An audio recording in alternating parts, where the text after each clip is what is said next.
been a month na. Almost a month. Next year, mga 5, yun na yung aking first month.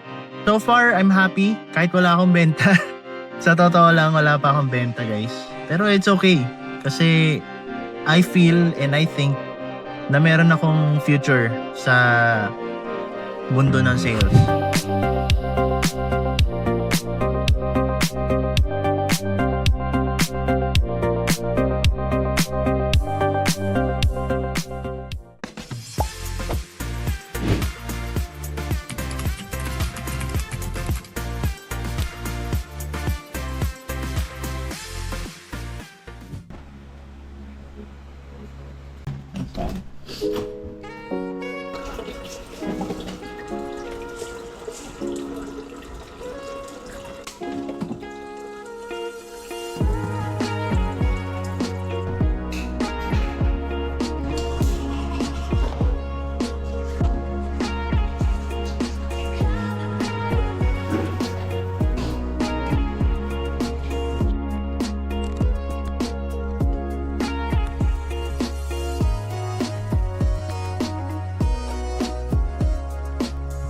Hey guys, good morning. Yan, medyo nagigising lang natin. 5, magsi 6 a.m. pa lang. And papakita ko sa inyo yung aking experience. Kasi first time natin magre-release. And sa release natin yan nung sasakyan, hindi lang isang beses or hindi lang isang unit, kundi 2 unit ilalabas natin ngayong araw. So, medyo busy araw to. Pero sana ma-capture ko lahat ng mga gusto kong i-share sa inyo, guys. Kaya, tara. Umpisa na natin mag-prepare.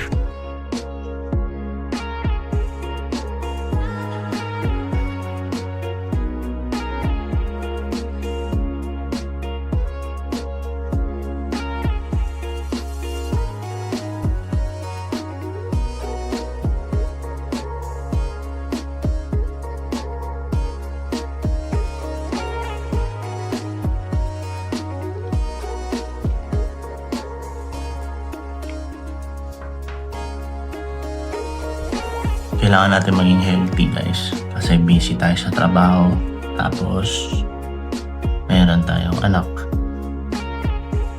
and asawa. So ito yung daily kong lakad. Ilang araw lang yan. Hindi ko na-reach yung 10k a day, pero 90k sobrang taas to kasi nung before ako mag-work. Ayun, September 41k, October 69k. Nag-start ako mag-workout November 166. So, ayun. Ano? 161.6 ako. Ito. Ayun. 8. Eh, dito mas, tas bumaba kahapon. Ay, ngayon. 9. 15. Ito. Yung 10. Ah, nag-plus 2 ka. Nalala mo. Ganun. Ikaw lang. So, dalawa nga pala yung release natin, guys. So, una, si Imac 7. And pangalawa, si Lion 5. Kasi na natin to. Karga muna natin yung gamit sa kotse para wala tayong maiwanan pag nagmamadali.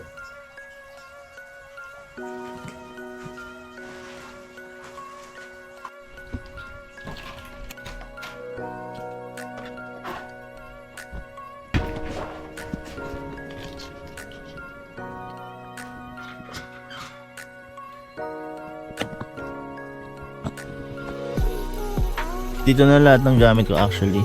Bag na lang. Ayan. Sumipat. Hindi ako nga rin pero tunda din. Kasi sobrang init.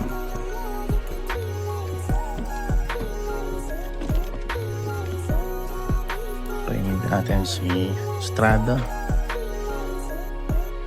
Bagay.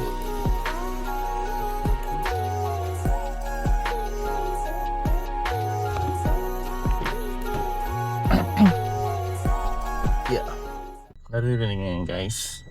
Yun yung tunog ng belt or bearing yan. Papalitan ko na yun. Maingay siya pag ganito, cold start. Papainitin ko yung sasakyan kasi guys, pag mag-drive ako, laging madalian.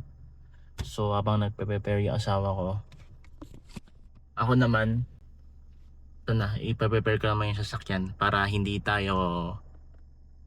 naman kawawa yung sasakyan pag nagmamadali. Painitin ko kahit mga 2 minutes, ganyan. Pala, mamaya yung schedule ng client natin, meron tayo sa morning, tapos yung isa sa afternoon. Jump pack nga, pero meron naman tayong lunch break. Makakain pa din. Tutulungan tayo yung asawa ko kasi libre naman siya. So kung may kailangan gawin, to the rescue siya. Naaano ako.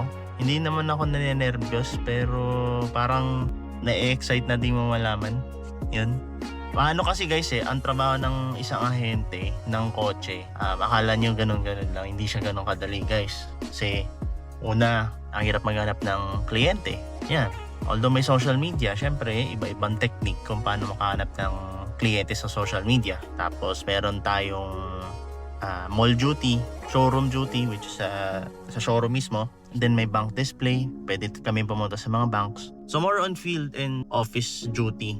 Yan, sobrang busy ng trabaho, pero alam mo yun, yung magdamag mong nasa labas, ang sarap umuwi kapag ang dami mo nagawa. Sanay naman tayo sa labas guys, pero hindi tayo sanay sa gantong gawain, so medyo nakakapagod. Pero ito yung feeling na, alam mo yun, ang saya. Para siyang customer service representative sa BPO kasi tatawag sa'yo yung kliyente, mag-i-inquire ng ganto ganyan, tapos i-check mo kung covered sa plan niya. Yan sa BPO, sa mga health insurance kasi galing ako doon. Pero sa ganito, may kliyente mag-inquire sa'yo, tatanong kung magkano tong kotse na to, magkano monthly. Tapos after nun, pag naging interested siya, syempre magsasubmit siya ng requirements. I-check mo kung pasado yung requirements niya para hindi sayang. Yan, sasabit mo sa bangko. And then, yung bangko syempre magsi-CI. Tapos, pag okay na, i-approve nila, yun na, ito na yung mangyayari. Yung completion of requirements, may hingin na silang additional or minsan wala naman. Tapos, sabi nila okay to accept, and then preparation na ng unit, puntahin na si client, and then release. So, yun lang yung step-by-step process, pero ang dami nangyayari behind the scenes.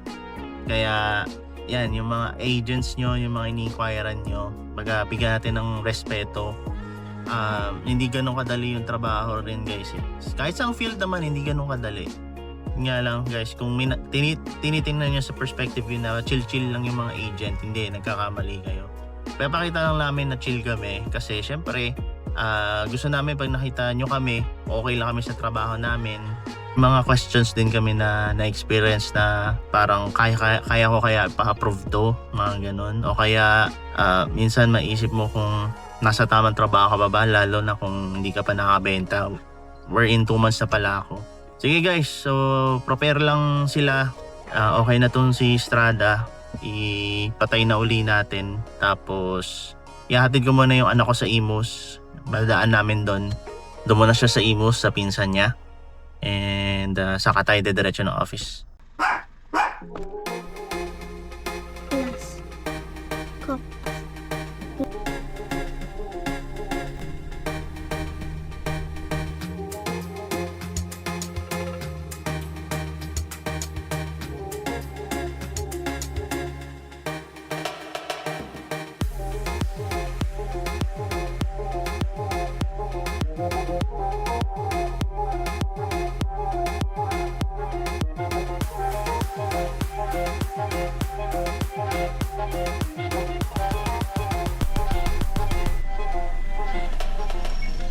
Turn off. Ay.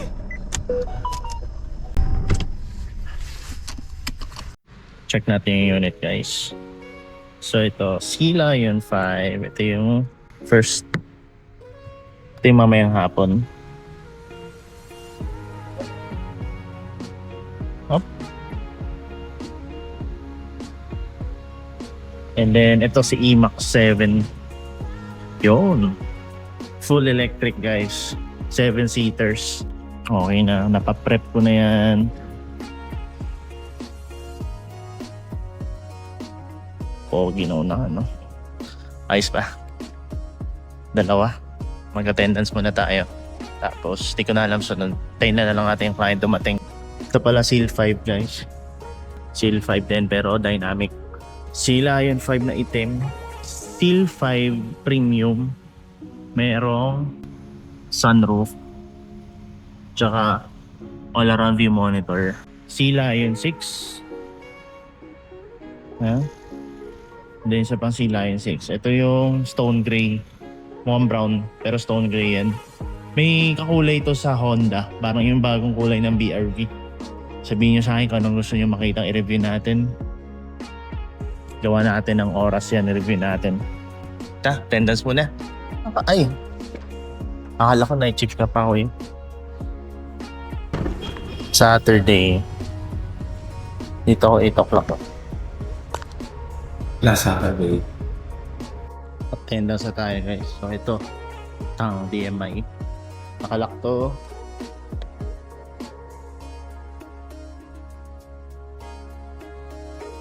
Pogi. And another Sea Lion 6. Puntahan natin yung shark. Hindi pala shark to.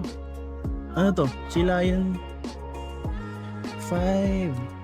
Nailabas na yung shark kagabi. Ay, tang. Hindi pa ako familiar masyado friends pag naiba yung kulay. Yan, tang. Nailabas na. Shark yung naka-display dito ng kagahapon. Dolphin na ato.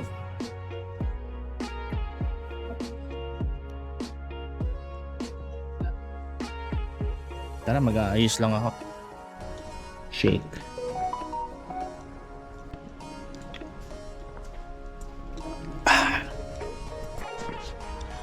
Print.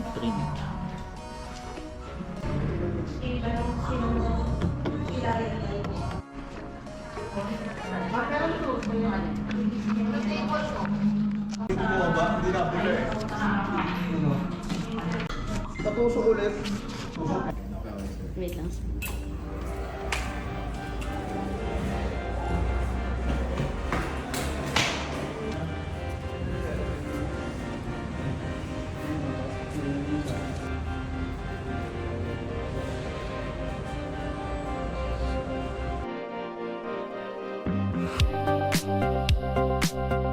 Bali, natapos na natin yung dalawang releases natin for today.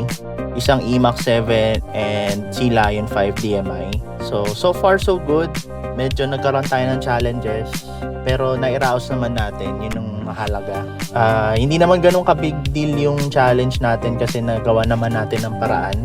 But I'm happy to share na ang saya makita sa mukha ng mga kliyente natin yung saya na meron silang bagong kotse. Alam mo yon, yung parang may bago silang pamilya na winelcome sa buhay nila kahit gamit lang yan. So yun, nakakatuwa yung experience. Although nakakapagod kasi buong araw tayong nasa office. Pero with the help of my colleagues and especially my wife, natapos namin yung trabaho ng hindi masyadong nagipit. And ang mahalaga, hindi na-experience ng mga kliyente natin yung hassle na naramdaman namin. Kasi syempre sa kanila gusto namin ma-enjoy nila yung moment na nag-release sila ng sasakyan. Ayun, so dito nga natatapusin ng video guys. Maraming salamat sa pag-stay sa video na ito. And kung bago ka pa lang sa channel ko, don't forget to click subscribe and the notification bell para sa mga susunod na video na i-update natin. Thank you guys for watching. This is POVPH. Bye.